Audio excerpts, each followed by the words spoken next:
The practice of composting has long roots in history. It has been in use for thousands of years by societies all over the world. Starting as early as 2320 BC, the Akkadian Empire in Mesopotamia was practicing a rudimentary form of composting. Moving to 200 BC, there is evidence of composting in ancient Greece, Rome, and Egypt. All three societies used manure to compost, but the Romans and Egyptians further refined the process by adding plant waste and worms. Composting took another leap forward hundreds of years later in North America with the Native Americans, who used 3 different composting methods. Native Americans actually taught early European farmers how to compost with fish remains. Early settlers and many preeminent Americans, including Charlottesville's own Thomas Jefferson, adopted compost as a way to enrich soil. At Monticello, Thomas Jefferson left piles of plant waste in the corners of his fields to decompose and be used as fertilizer later on. Bringing composting to Charlottesville may provide a valuable connection to the city's history and the heritage of Thomas Jefferson. What about today? In large part, the use of compost has fallen out of favor and has been replaced with reductive artificial soil additives. Recently, though, there's been a resurgence in the use of compost, with cities leading the charge. One of the most well-known and successful programs is that of Portland, Oregon. Though the program has only been in place for a little over 2 years, it has displaced enough organic waste to decrease trash pickups. Though Charlottesville does not have the resources or funding of a large city like Portland, we can certainly strive for a similar level of success. A more comparable city is Madison, Wisconsin, which shares many features with Charlottesville. Both are home to universities and are small to medium-sized. Madison has been running a pilot program for a few years now and plans to expand to a full city program in the next few years.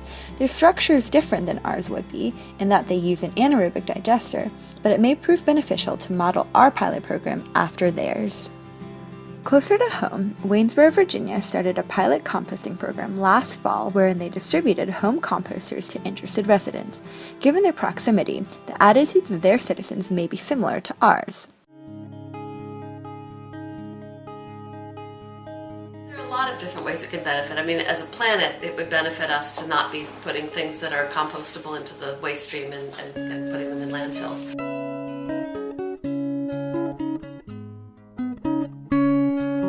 I think it also benefits us because if we do it, especially if we do it locally, then we have access to the compost in the community, which is something that's good for our soil and for the people who want to garden and farm.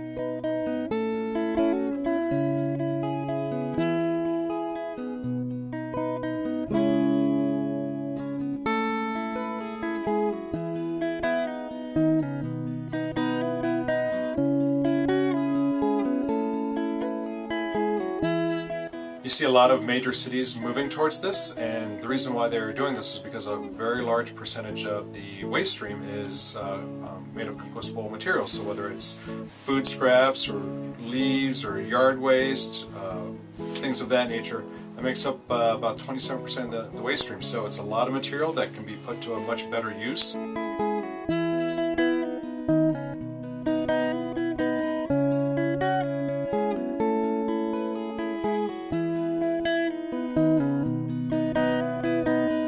In terms of the overall big picture, you're taking heavy materials out of the waste stream, and so you can really start to downsize your trash. And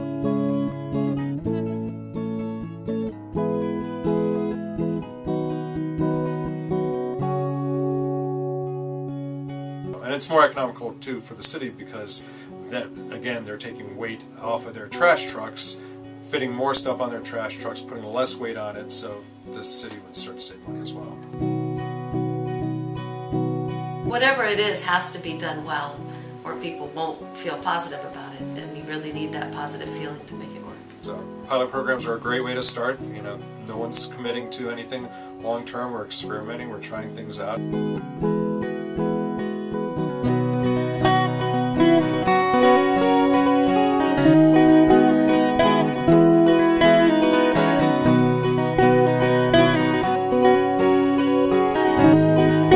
I really think that if it could happen anywhere, it could happen here. People in Charlottesville are not afraid of change. They're interested in the environment. They're interested in local food. They're interested in kind of how things tie together.